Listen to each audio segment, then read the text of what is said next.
Dr. Heim, can you just share, why did you decide to speak out against gender reassignment practices at Texas Children's Hospital? Yeah, so the reason, and that's a really important question, because what would animate a person to risk his entire career to blow the whistle about something like this? And it was because all of my experience working with children at Texas Children's Hospital, which is an amazing hospital, by the way. They have some problems in their leadership, but what the doctors do, what the nurses do on a daily basis is amazing. The reason is because I understand and I've seen the effects of what these blockers do, what these hormones do, and what these surgeries do. They are destroying the lives of these children. They are putting them down a road where they become a chronic medical patient that they can never come back from. And especially the surgical complications. I see these things all the time. We're talking about urethral stenosis, where you can't go out to a coffee shop and go to the bathroom because the urethra is narrowed. So that fluid builds up in the bladder, right?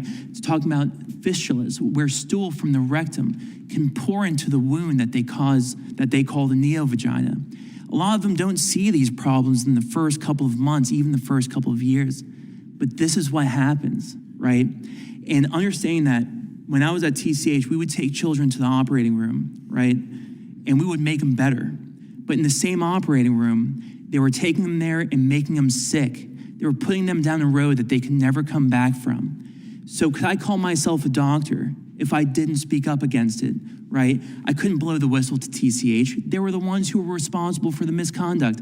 I couldn't blow the whistle to CPS. You know how many children I saw at TCH who were being abused? I saw one kid who had his fingers amputated by his parents, right? I was taking care of him.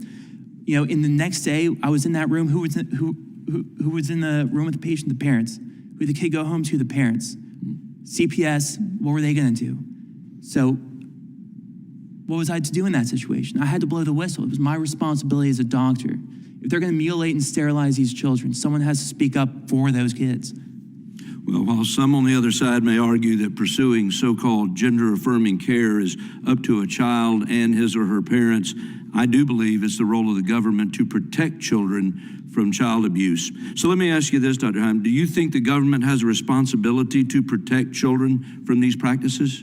I do, especially when doctors and medical associations are deceiving parents and children about what exactly they're doing. They say this is evidence-based. That's a bogus statement. All the evidence they have is completely fraudulent. The way the studies are designed are meant to provide them a certain result. This is what we call fraudulent science. These are fraudulent studies. When the doctors who are informing these parents are misinformed about the pathology that they're treating, that's not informed consent. And what do you think it says about the Biden administration that they chose to villainize you rather than shut down the chemical castration of children? I mean, that was the standard operating procedure, wasn't it? Right? Because they were trying to send me to prison. And how many other people were they trying to send to prison for doing the right thing, for fulfilling the oath of my profession, to do no harm? Right? Part of that is to make sure that the other people in my profession are not harming people.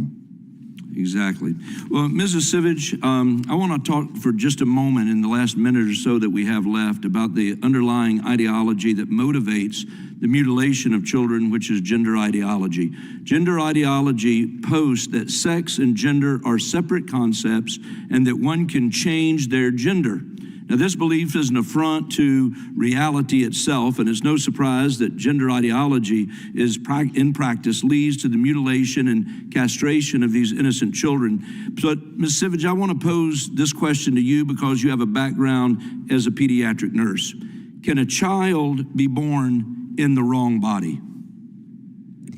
Thank you so much for that question. Children are made in the image of God, and they have a distinct purpose. And they can, this statement that we're all here to defend today, that boys can't become girls and girls can't become boys, was not controversial up until very recently. And so we're here just to amplify some very basic truths and realities. And at Texas Children's Hospital, you watch kids get diagnosed with gender dysphoria and then get treated through chemical and surgical intervention. Just in a closing seconds, can a child meaningfully consent to these life-altering practices? They have absolutely no concept of what it means to be irreversibly harmed at the age that they are at. That's why we need doctors and medical professionals who are going to advocate on their behalf with the truth. Thank you. Mr. Chairman, I'm out of time.